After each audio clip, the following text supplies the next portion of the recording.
Oi galera, que bom estarmos juntinhos de novo aqui na TV Câmara. Começa agora o programa Escola do Legislativo na TV. Nesse espaço a gente traz muitos conteúdos educativos e informações sobre política e cidadania. É que a Câmara é uma espécie de casa de leis, que funciona para trazer melhorias para a vida das pessoas, desenvolvendo projetos e fazendo indicações para a Prefeitura. As discussões mais importantes são feitas durante as sessões. Por isso, a gente preparou um material para te explicar como são organizadas as sessões ordinárias. Bora ver? A gente já aprendeu que existem 4 tipos de sessões na Câmara: sessão solene de instalação, solene, extraordinária e ordinária. Que tal aprender um pouco mais sobre como funciona uma sessão ordinária? Esse é o nosso assunto a partir de agora. Uma sessão ordinária precisa ter um padrão para que ela aconteça de forma organizada e para que os vereadores saibam quais espaços terão para se manifestar. A gente já explicou que nas sessões ordinárias são realizadas as discussões de rotina aqui na Câmara. Conforme o regimento interno, elas são divididas em 4 espaços. Primeiro tem as pequenas comunicações, momento em que os vereadores apresentam votos de pesar, de louvor ou de congratulações. Tem duração máxima de 10 minutos. Aí vem a ordem do dia, que é o momento em que os projetos ou requerimentos, por exemplo, são discutidos e votados pelos vereadores. Nesse espaço de discussão, os vereadores podem fazer uso da palavra para defender as suas ideias no tempo máximo de 5 minutos cada um e podem também declarar o seu voto em 2 minutos. Em seguida, o grande expediente é destinado ao pronunciamento dos vereadores, em ordem definida e avisada anteriormente aos parlamentares. Eles podem abordar qualquer assunto e ocupam a tribuna por até 10 minutos. O último espaço da sessão ordinária é o pequeno expediente. O vereador tem até 5 minutos para fazer a manifestação que desejar e, para isso, tem que se inscrever logo no começo da sessão, antes do fim das pequenas comunicações. Entendeu como tudo funciona?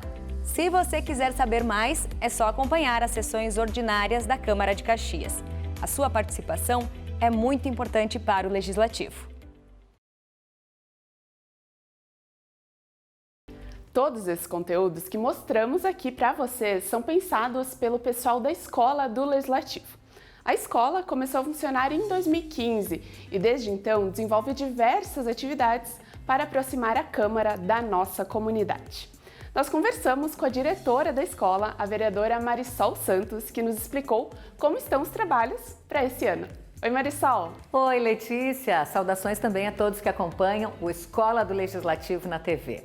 Pois é, esse ano, por causa da pandemia, alguns projetos super legais da Escola do Legislativo e que já são conhecidos pela comunidade, como o Vereador por um Dia, o Media, o Jovem Parlamentar e até as visitas guiadas, eles não estão acontecendo, né? Porque nós não podemos ter público nesse momento aqui dentro da casa. Mas ainda assim, a Escola do Legislativo tem trabalhado bastante, buscando outras formas alternativas para essa aproximação do Poder Legislativo e a comunidade. Uma dessas ações é o próprio Escola do Legislativo na TV, esse programa que tem sido pensado com muito carinho, justamente para que a comunidade possa entender um pouco mais sobre o nosso trabalho. Além disso, tem vários vídeos que estão sendo produzidos que contam bastante sobre o nosso trabalho, que estão sendo oferecidos às escolas da rede pública e privada. Tem um projeto super legal também, Letícia, que a gente já está colocando aqui no ar e oferecendo também para todas as escolas, que é o Me Conta uma História. E a ideia é trazer escritores locais contando histórias que vão ser disponibilizadas para toda a nossa comunidade. Além disso, a Escola do Legislativo tem também um outro foco, um outro objetivo, que é qualificação dos vereadores, dos assessores, de quem trabalha aqui na casa, dos servidores da casa, inclusive. E aí, para isso, nós já lançamos um manual prático de elaboração de proposições. Ele está aqui na minha mão, ele foi pensado por um dos nossos assessores legislativos, o Rodrigo Demétrio, e orienta os assessores e os vereadores sobre a elaboração de determinadas proposições. Está sendo muito legal, foi oferecido assim, mas também está no nosso site da Câmara de Vereadores. Esse é o objetivo principal da Escola do Legislativo, é ter esse contato, tanto internamente com os servidores, vereadores, assessores, como com o público externo. A gente espera que vocês estejam gostando. Gente, chegou a hora de partirmos para mais uma aventura no mundo da literatura. É o projeto Me Conta uma História? A iniciativa da Escola do Legislativo da Câmara reuniu contadores de histórias de Caxias do Sul para compartilhar o seu trabalho com a gente. Tudo para trazer um pouco da magia dos livros para a nossa vida. A história que nós vamos ouvir hoje é do autor caxiense José Henrique Alves. O livro Era Outra Vez conta a história do jovem Pedro que está prestes a fazer 18 anos e se vê diante dos questionamentos da vida quando recebe um presente totalmente misterioso. Só que este presente muda a vida e o futuro de Pedro. Com a palavra, o autor. Pedro! O jovem ouviu seu nome e ficou apavorado. Pela primeira vez, ele reconheceu a voz que tinha nos sonhos. Quando ele olhou para o lado, ele viu que era um senhor. Mas ele nunca tinha visto aquele senhor. Mas a voz dele ele reconhecia. Ele estava, esse jovem, na Biblioteca Nacional. O senhor era um velho escritor que ficou tão emocionado ao encontrar Pedro. E ele disse: Pedro, que bom que você veio, eu estava te esperando. Pedro não tinha entendido nada, mas disse para ele que ele estava lá porque ele havia recebido um livro. Um livro com todas as páginas em branco, mas só tinha uma informação: a Biblioteca Nacional. E o escritor, quando olhou para o livro, deu um pequeno sorriso e disse: Pedro, o livro te escolheu. Ele te escolheu para uma grande missão. Dentro desse livro se encontrava, há tanto tempo atrás, histórias fabulosas e importantes para a essência da humanidade. Mas como tudo mudou e as pessoas pararam de ler e ficaram preocupadas em resolver o dia a dia, nunca mais leram.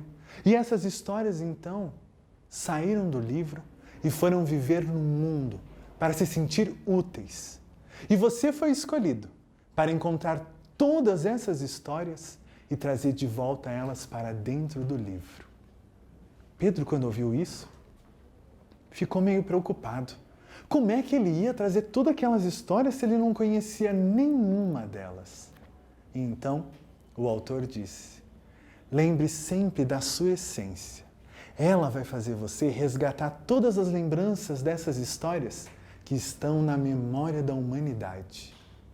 Pedro, então, ficou tão curioso que ele pegou pela primeira vez o livro nas mãos. Sabendo que tudo estava em branco, ele pensou: como eu vou encontrar todas as histórias que são desse livro, chamado Era Outra Vez? E se você quer continuar sabendo que histórias são essas e se Pedro conseguiu encontrar elas, procure em todas as bibliotecas públicas este livro, Era Outra Vez.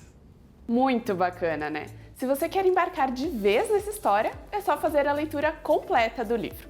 A obra pode ser encontrada na Biblioteca Pública de Caxias do Sul ou na Biblioteca Parque Largo da Estação. A Biblioteca Pública está aberta ao público e pode ser visitada com horário agendado. Já a Biblioteca Parque ainda não tem previsão de reabrir por conta da pandemia. Mas vamos saber um pouco mais sobre o autor de hoje? O contato de José Henrique Alves com a literatura começou ainda na infância. Desde então, ele conta que bons livros começaram a ser sua grande companhia. E todas essas histórias levaram José Henrique aos palcos teatrais e logo depois a ser um contador de histórias. Há 10 anos, José Henrique estuda a arte de contar histórias e o ofício do contador de histórias, com uma pesquisa nos contos populares ancestrais da oralidade. Além dessa imersão, José é roteirista e diretor teatral. O livro Era Outra Vez é sua única publicação, mas já são mais de 10 roteiros escritos. Bom, gente, está na hora daquele momento de viajarmos no tempo. É o quadro A História do Legislativo Caxiense. E hoje vamos acompanhar um pouquinho de como a Festa Nacional da Uva se tornou um dos principais atrativos de Caxias do Sul.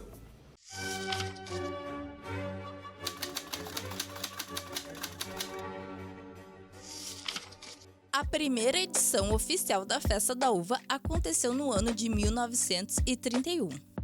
O evento foi idealizado pelo viajante comercial Joaquim Pedro Lisboa. O objetivo era realizar a exposição da produção de uvas e também a troca de experiências entre os agricultores da região. Com o passar dos anos, o evento focou ainda em enaltecer a cultura e tradições italianas. Mas isso se tornou um problema. É que o Brasil havia entrado na Segunda Guerra Mundial ao lado de países aliados. Nesse período, manifestações culturais dos países do eixo, como Itália e Alemanha, foram proibidas por conta da campanha de nacionalização da cultura, feita pelo presidente Getúlio Vargas. Com isso, a tradicional Festa da Uva, que ainda não tinha chegado em sua terceira edição, ficou anos sem ser realizada. No dia 24 de março de 1949, a Câmara Municipal aprovou, através da Lei nº 118, a realização da terceira edição da Festa da Uva e da exposição agroindustrial. Os eventos fariam parte da comemoração dos 75 anos de imigração italiana no Rio Grande do Sul. Após o hiato de quase 16 anos, a Festa da Uva estava de volta ao calendário caxiense. Ela ocorreu no terreno da antiga cooperativa madeireira caxiense, onde hoje fica localizado o hipermercado Zafari. Mas, às vésperas de seu encerramento, um incêndio quase destruiu um dos prédios do evento. Apesar do susto, a festa foi um grande sucesso e acabou se tornando um dos eventos mais prestigiados do estado.